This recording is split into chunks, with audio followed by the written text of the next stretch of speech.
പ്രിയമുള്ളവരെ, ഞാൻ കാര്യങ്ങൾ പറഞ്ഞങ്ങ് ക്ലോസ് ചെയ്തോളാം. നിങ്ങൾ റിപ്പീറ്റ് പിന്നെ എപ്പോഴാണെന്ന് വെച്ചാൽ നിങ്ങൾ കേട്ടാൽ മതി.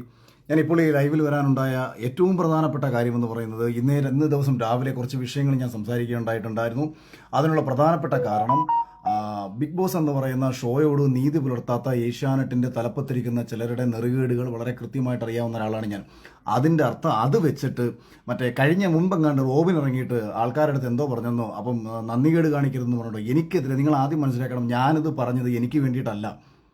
എനിക്ക് എന്തെങ്കിലും പ്രശ്നങ്ങൾ ഏഷ്യാനെറ്റിൻ്റെ ഭാഗത്തു നിന്നോ ബിഗ് ബോസിൻ്റെ അധികൃത ഭാഗത്തു നിന്നോ ഒന്നും ഉണ്ടായിട്ടില്ല എന്ന് മാത്രമല്ല, വളരെ കൂളായിട്ട് മുന്നോട്ട് പോയിക്കൊണ്ടിരിക്കുന്ന ഒരാളാണ് ഞാൻ സിനിമകൾ ചെയ്യാൻ നിൽക്കുന്ന ഒരാളാണ് ഞാൻ. എന്നെ സംബന്ധിച്ച് ഏഷ്യാനെറ്റുമായിട്ടും ഈ പറയുന്ന വ്യക്തികളുമായിട്ട് ഉണ്ടാകുന്ന എല്ലാ ബന്ധങ്ങളും എനിക്ക് എൻ്റെ ഭാവി ജീവിതത്തിൽ എനിക്ക് ഗുണകരമായി മാറത്തേ ഉള്ളൂ. എനിക്കിതെല്ലാം കണ്ട് മിണ്ടാതെ പഞ്ചമുച്ചം മുടക്കി പിടിച്ച് നിശബ്ദനായിട്ടിരിക്കാം. എനിക്ക് യാതൊരു പ്രശ്നങ്ങളുമില്ല. എൻ്റെ ജീവിതത്തിൽ നേട്ടങ്ങൾ മാത്രമേ ഉണ്ടാവൂ. അതുപോലൊന്നുമല്ല റോബിൻ്റെ മുൻകാലത്ത്